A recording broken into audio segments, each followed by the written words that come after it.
গণ অধিকার পরিষদের সভাপতি এবং ডাকসুর সাবেক ভিপি নুরুল হক নূরকে অবরুদ্ধ করে রাখার অভিযোগ উঠেছে। 12 জুন রাত 11টার দিকে নূরের ভেরিফাইড ফেসবুক পেজ থেকে অবরুদ্ধ হওয়ার বিষয়টি নিশ্চিত করা হয়। দাবি করা হয়, পটুয়াখালীর গলাচিপায় লোহার রড রামদা দেখিয়ে রাস্তায় গাছ ফেলে তাদের পথ রোধ করা হয়। সেদিন রাতে বকুলবাড়িয়া ইউনিয়নের পাতাবুনিয়া এলাকায় আয়োজিত এক স্মরণ সভায় অংশ নিয়ে ফেরার পথে অবরুদ্ধ হন নুরুল হক নূর। ঘটনার 3 ঘন্টার মাথায় রাত 1টার দিকে সেনাবাহিনীর 2টি গাড়ি ঘটনাস্থলে পৌঁছান বলে জানান তার সঙ্গে থাকা লোকজন।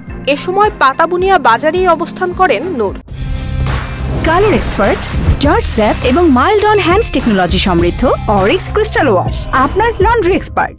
নূরের ভেরিফাইড ফেসবুক পেজে দেয়া এক পোস্টে উল্লেখ করা হয়, গলাচিপা উপজেলার পাতাবুনিয়া বটতলা বাজারে বিএনপি নেতা হাসান মামুনের অনুসারীরা রাস্তায় লোহার রড ফেলে তাদের পথ রোধ করেন। এ সময় স্থানীয় কয়েকজনকে মারধরের পাশাপাশি ভাঙচুর করা হয় কয়েকটি মোটরসাইকেল।